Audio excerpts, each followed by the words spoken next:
How's it going, everybody? CVH here, and I know I said the last first impressions video for the Fall of the Dark Brotherhood expansion was going to be the last, but they revealed the last 11 cards today. Just hours after I recorded that video, we did a preview event.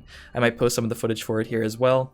But the last 11 cards had been spoiled, so I figured I would go over them. I'm streaming this live right now. Twitch chat told me definitely that I should do this little first impressions video on the last 11 cards, so here we go. If you haven't seen them yet, we're just going to go through them. I have them all in tabs right here. And we're going to start with Brotherhood Sanctuary. So we have a 1-cost agility support ongoing. When a friendly creature slays, it receives its reward in extra time. So this is the first time I'm seeing these cards as well. I'm literally reading them for the first time here. This seems like the exact kind of thing I was talking about when I read a lot of these slay creatures earlier. Would have made it a lot easier to evaluate them in the first place. Because a lot of the time I was like, well, if they give us some sort of, support or card that buffs them all up, overall, might make a lot of the harder to get off ones a little, the low stats or the weaker effects might make them seem like more worthwhile. This is a 1-cost, so it's going to lose your card in your hand. Obviously, it's not going to give you any immediate value, and in that way it's bad. But it's very Magicka efficient, and it should just stay forever unless your opponent plays support removal on it. And if they have to do that, of course, they're going to be using a lot of their time and resources to get rid of something you only played for 1 Magicka. And I'm not sure, with the Falkreath Defiler later in this game, this could be pretty great. I think this could actually be good, depending on what other slay creatures are out there, what other slay creatures we see in the upcoming reveal. We have 10 more cards to go, and I didn't read through them yet, as like I said. But yeah, I think, if people want to build dedicated slay decks, this would be the pull to it. So I think it's a really good thing that this card exists now in the game. Moving on to Flesh Sculpture. Alright, so I lied. I read a couple of them, because we encountered a couple during the playthrough of the first couple chapters. This was one of them, I think. So, as you can see, we already have some people voting on Legends decks here. Activate with 2 uses. You have transform each card into your hand into a random card. So, for those of us who maybe didn't care for the Heroic Rebirth card design, we probably aren't going to be in love with the Flesh Sculpture card design either. Fortunately, I think this card is much less likely to be good than Heroic Rebirth, which is sort of fringe playable in a deck or two here and there. But the Flesh Sculpture, I really don't think this card is going to be too good, just because it fixes the problem because its scope is so wide. There are so many bad cards depending on the situation, and you don't really have a choice. Heroic Rebirth, you can keep the best card in your hand and simply choose the worst card in your hand. Not only with this card is it significantly less value if you only have 1 card in your hand, because you're only getting 1 random card out of every single bad card out there, plus some of the good cards. But the sheer ability to of course you want to ship your Windkeep Spellsword later in the game, but you don't want to ship the Manticore that's in your hand. It really doesn't give you much decision. I would say it's even more less skillful involving how you play it than Heroic Rebirth, and for less of a payoff as well. So I don't really think this card is too worth it. But I could definitely see some threads being made about it. This is kind of the card that's perfect for a Trollden type of person. Like if this channel were based on crazy wacky outcomes and watching crazy things happen and these weird situations we get into, if I did a lot of highlights like that, I'd be celebrating this card for sure. So I'm sure someone out there is happy about it, and I hope they make some pretty funny videos, but I seriously doubt it'll see any competitive play. Moving on to a card that might see some competitive play is Shadowmere, or Shadowmere. I'm not entirely sure how to pronounce this card. Chat corrected me and said it was Shadowmere. Apparently he's from the lore, which would make sense because he is a unique legendary. So a 1-cost 1/1 with charge, and last gasp, shuffle Shadowmere into your deck, give it +3/+3, and increase the cost by 3. So it becomes a 1-drop 1/1 with charge, then it's a 4-drop 4/4 with charge, and then a 7-drop 7/7 with charge, 10-drop 10/10, so on and so forth, if you happen to get there. So on first glance, it seems pretty cool, right? Sort of infinite value kind of card, unless it's silenced, obviously. Definitely weak to Earthbone Spinner. A problem with it is that unless you play it on turn 1, the card itself, at the first time you play it, has almost no value. You're paying 1 for a... Apparently it's a she. Swoderman just corrected me in the chat. Nice. This is worse than Ungolem. Well, Ungolem is pretty good, so I can definitely see that. But yeah, I mean, obviously for a super aggro deck, you don't really want to be playing a 7-cost 7/7 with charge, so the utility is kind of limited. Obviously 4-cost 4/4 with charge is pretty good. That's strictly better Cliff Racer. But not only do you have to draw this card early, but in your aggressive deck, you also have to find the other copy of Shadowmere, because if you only play the first one, it doesn't really have that much value. It's paying 1 cost for a Nord Firebrand. It feels a lot like drawing Patches would in Hearthstone, I think. So I think the jury's still out. I think maybe in Arena this could be good, because the decks are so much smaller. for a lot of the reason Ungolem goes from pretty good to very insane in Arena. This card could also get better. I don't think it's insane or anything, but I think, yeah, I don't know. I'm not hugely on board. I think maybe it'll see a little bit of play, but I think it'll probably fall off when people realize its inconsistency or something like that. So moving on to Quicksilver Crossbow, the 3-cost item in strength with +1/+1, and summon the wielder deals 1 damage. So what I'm getting from this is that, like, yeah, it seems like the item is pinging, but if you put it on something with lethal, then the lethal creature will be dealing 1 damage to something. I don't know, this seems more like a combo card, maybe for the token warrior that has Doomcrag vampires and stuff. This could be very good. I'm not sure, based on the cost, if it'll fit in anything else. Definitely a cool card for combos and stuff like that, but, you know, not super in love with it, I think. It's kind of hard, it's kind of a card that's hard to just judge first seeing it. I do think it might fit into the ping warrior if it needs another ping, but I don't really think that's totally true. Also works with Drain, yeah. If you put it on something with Drain, you get the 1 damage Drain. I'm not totally sure that it's worth it, but it is cool card design. So moving on to another strength card, Fell the Mighty. Wow, this card is interesting. 4-cost red action, destroy a creature with 4 power or more. So, wow, if we ever get like a control deck using strength, this card could be pretty nuts in it, right? It's kind of like the big game hunter, but in action. And, you know, almost every single deck will have a creature that this can target. I think this card is actually really strong. There's a lot of things that this card kills, even if you're not playing a control deck, even if you're just simply trying to beat your opponent and they play like, well, it doesn't target Hive Defender. Hive Defender gets that much better because this card is, you know, Hive Defender dodges it. So if you're playing an aggro deck, I think this card might be a bit too slow, but if you're playing some sort of mid-rangey or control deck with strength, I think this card is actually really strong. I don't really need to go through like the entire list of things this card kills, but a lot of things starting on like turns 3 and 4, you know, going all the way from Young Mammoth to like Manticore and Marak and stuff. I'm not sure if it's going to be like staple in mid-range or control decks. You already have like Stone Throw that this card competes with as far as deck slots. But it's okay. I think it's definitely okay. Strength is definitely on the weaker side of removal, so seeing it get some more is definitely nice. So it's definitely going to be worse than the removal, like Edict of Reserve for sure. Like, you know, obviously Willpower and Endurance have better removal. That's not really Strength's forte, but it's definitely a good card in the context of the other cards Strength currently has. So now we move on to another neutral card, Knife to the Throat. So this card is pretty interesting in that it's the first neutral silence. Who knows, maybe the only neutral silence we ever get. So 4-cost action with silence a creature, draw a card. So definitely overcosted for simply a silence effect. But I think if it were like 2 or 3, it might wind up being busted. I've heard some people in the chat already say they expect this will see play in a certain couple control decks like Mage that doesn't have access to Shadowfen Priest or Earthbone Spinner already. I could maybe see that. I don't think it'll be too good though, so maybe you just tech a 1 of or something if silence is something you're really looking to, needing in the current meta or whatever.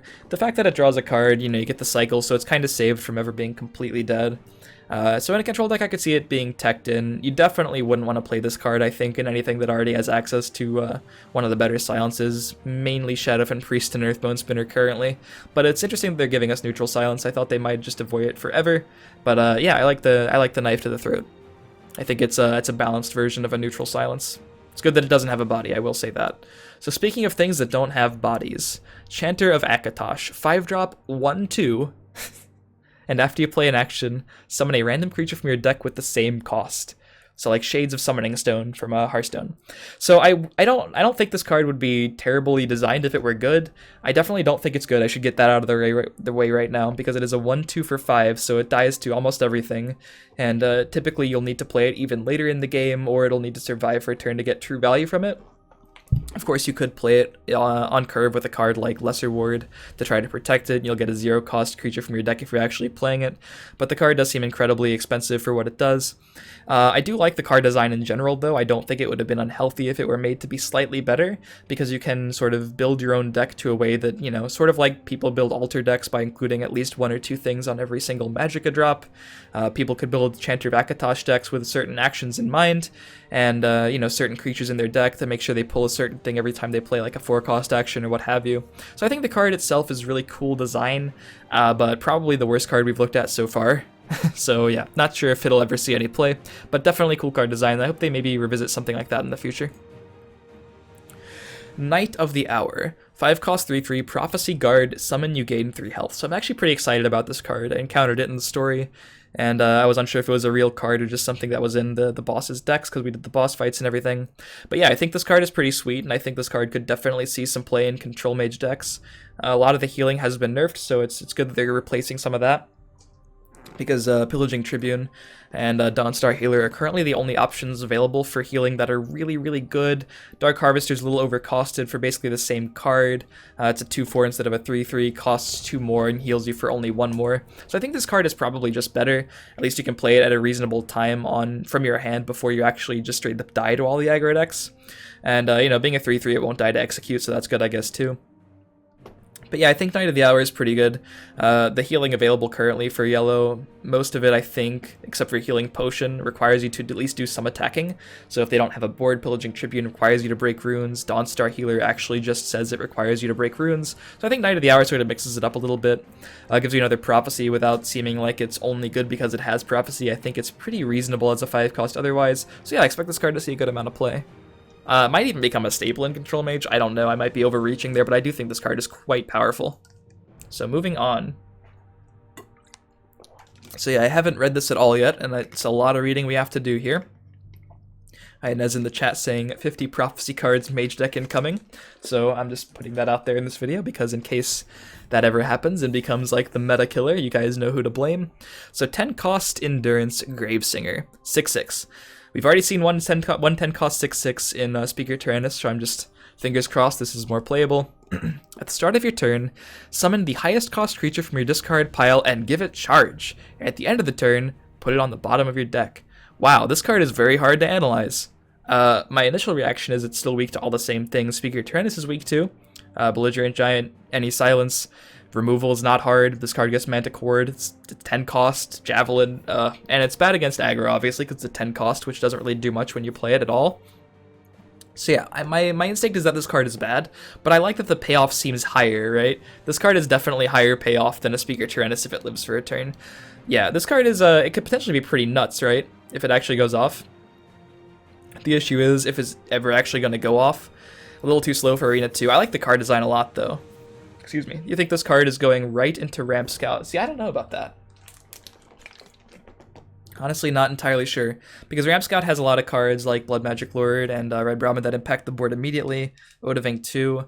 And as far as a card that straight up just gives you only value, the new 8 cost Baroness, who the rest of the name I'm blanking on, but the Baroness from green, Agility, seems like it does the value thing a whole lot better because you automatically get the value. With this, you have to live for a turn to try to get the value.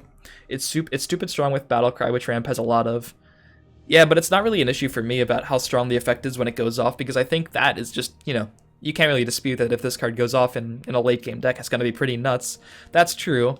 The issue is that it's so unlikely to actually go off. If it was a 9 cost, maybe, because maybe you could dodge Manticore at least, but there's so many answers. I definitely think this card is really cool. It's definitely really, really cool.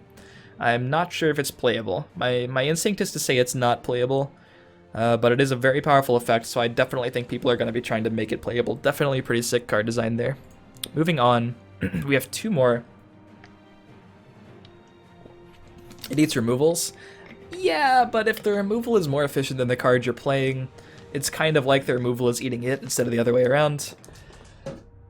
Because it is the thing you want to stick most in your deck, so yeah, it'd be better if like something else ate a removal. If you played Blood Magic Lord, it got jabbed. Then they played that thing, whatever it's called, Gravesinger, and they don't have any jabs left. It lives for a turn, gets back the Blood Magic Lord. That would be sick. That would be the Blood Magic Lord eating the removal. But after this dies, like, that's pretty much the thing you'd want to live the most. Moving on to Unstoppable Rage. This card is pretty sick. So a friendly creature deals damage equal to its power to all other creatures in the lane. So this will keep the creature alive. Obviously, it's not an attack. It's just an effect of the action Unstoppable Rage. I think this is definitely sick. Also, I think it does work with cards that have lethal and drain, even though you're not actually going to be losing that card because it's not technically a battle. It does say a friendly creature deals damage equal to all of its power, so like you're taking the power, the creature's the thing dealing the damage through this effect, so it should work with lethal, it should work with drain, you should be able to drain for a lot, much like how Odaving gets drain, and then the 4 damage it deals to all the creatures. it gains you that much life. But yeah, AoE in red is not something we really see. Again, you know, it's limited by some other thing, like Burn and Pillage is limited by how many runes you've destroyed of your opponents so far. Unstoppable Rage is limited by what's on your board. You're gonna have something pretty substantial. Not the hardest thing to do in a deck like Midrange Archer, but it's also limited to a single lane, much like the Burn and Pillage post-nerf. Not sure how good it is, but definitely could be pretty sick. Probably more reliable AoE than Burn and Pillage. The issue, it doesn't really help you much when you're racing your opponent, because you don't choose the lane. It's basically chosen for you by whatever lane has the creature you need to use this card on, so it's a little hard to get off, but definitely, you know, the ceiling of power on this card is much higher than Burn and Pillage, so definitely pretty cool. I like that they're experimenting with other ways to give Strength Red some more AoE effects, area of effect, I mean, of course. I mean, definitely not as strong as the pre-nerf Burn and Pillage, that's for sure, but neither is the current Burn and Pillage, so that's the only reason we're even considering other options, right? Pre-nerf Burn and Pillage was pretty scary, guys. 3-cost Skeever Infestation is our last card to talk about in today's video. It's in Strength again, and it's an action that has summon a Skeever in each lane with power and health equal to the number of infestations you've played. Shuffle 2 copies of this card into your deck, so obvious similarities that everyone's going to talk about to like the Jade mechanic in Hearthstone, which just goes 1/1, 2/2, 3/3. Oh my god, there's a Hearthstone ad. I didn't even... Oh, I'm so mad. I tried to avoid it and I didn't do it. Oh, they've probably been there the entire time. It's okay. So the Skeevers, if you guys don't know, when we did the playthrough, they have the most just horribly shrill voice you could possibly imagine. The screech, man, the screech. If you guys are the kind of people who mute the game when you play, you might want to, if you're not the kind of person who does that, you might want to consider it if your opponent plays this card on you. Especially because it's going to shuffle more copies into the deck, and it might just blow your headphones. I don't know, it's just not a fun sound, I don't think. The card itself seems potentially pretty good. Not entirely sure. People already think it's like maybe OP or something because it's the Jade mechanic, and the Jade mechanic does have its flaws in Hearthstone because there are so many cards that do that. But after the first time you play this card, if you're playing 3 of them, you'll have the 2 copies that are left in your deck plus 2 more copies, so you'll be up to 4 in the deck. After the second time you play it, you'll be at 5. So every time you play it, you actually have 1 more copy in the deck than you did before. That said, the first one is pretty weak. It's basically a scouting patrol for 3. I don't know if that's something that can actually be justified in the current meta. Maybe if the meta slows down and it becomes more about the value in the long term, because in the long term, if the decks get thin, you draw this card more often. It becomes, you know, greater density in your deck to actually draw the other copies. And of course, the Skeever is getting exponentially bigger. That could make it justifiable to play the 3-cost scouting patrol. But you have a 3-cost scouting patrol, then next you have a 3-cost midnight sweep without guard, which I guess is fine. It's about even. Obviously, when you get to like the 3-cost double 3/3s, it starts to get a little bit good, like very good. And 3-cost double 4/4, that's absurd. And then after that, you know, you probably should win the game at that point. But yeah, if you're not getting raced, which is probably the main risk of playing this card in your deck, it seems potentially very good. I could definitely see it being a lot riskier to go into the late game against an Archer deck that happens to be playing Skeever Infestations as a control player, because there's not a whole lot of things you can do about it. If you let the game go on too long, they're eventually going to draw the copies, and it's going to happen with more consistency, depending on how many they've played as well. So if you let the game go on too long, Skeever does double damage to headphones, says Scapes, our community manager in the chat. Can you patch that little bit of text on? Like if we hover over it, we can see that? That's actually pretty amazing. Yeah, it was. I thought it when the Skeevers first got played on me, I thought it would like the Skeever itself was the card because I was reading chat. So like I thought a Skeever was just like a card that was only in their deck, and I was like, oh god, at least I'll never be able to hear this again. But then the Skeever Infestation, this is the card. This is the card that's gonna do it, guys. It's gonna make me mute the game. I'm sure you guys will hear it in a video upcoming soon, probably when the set hits. I'm sure this card is going to be one that people experiment with. I do think this card is probably one of the ones that has potential to see a good amount of play. It seems a little bit risky, depends on the meta, depends on what you're up against, but the power level in the right matchup is ridiculously high. So that's all the cards that we've seen today that are the last 11 to be spoiled in this expansion. So hopefully you've enjoyed all the first impressions videos. This is number 5 out of 4 because I only thought I was going to do 4. But that is all 5. So be sure to check out the other ones if you want to see my first impressions on a bunch of the cards that have been spoiled up to this point. Feel free to leave a like if you're watching this on YouTube, and feel free to subscribe to the channel for more strategy content. Obviously, if you're watching this live on Twitch, feel free to drop a follow, drop a subscription to support the stream. I greatly appreciate it. Let me know what you've thought about these first impressions videos. Like I said in the last one, I greatly appreciate all the feedback. I probably will do this in the future when more cards get spoiled for upcoming expansions. It's a lot of fun to sort of give my thoughts without having being muddled down with all of the knowledge I have after playing with the cards themselves. Sort of like a blank slate. I am literally a blank slate with these cards. Hopefully you've enjoyed, and I will see you guys next time. And for you guys in the chat,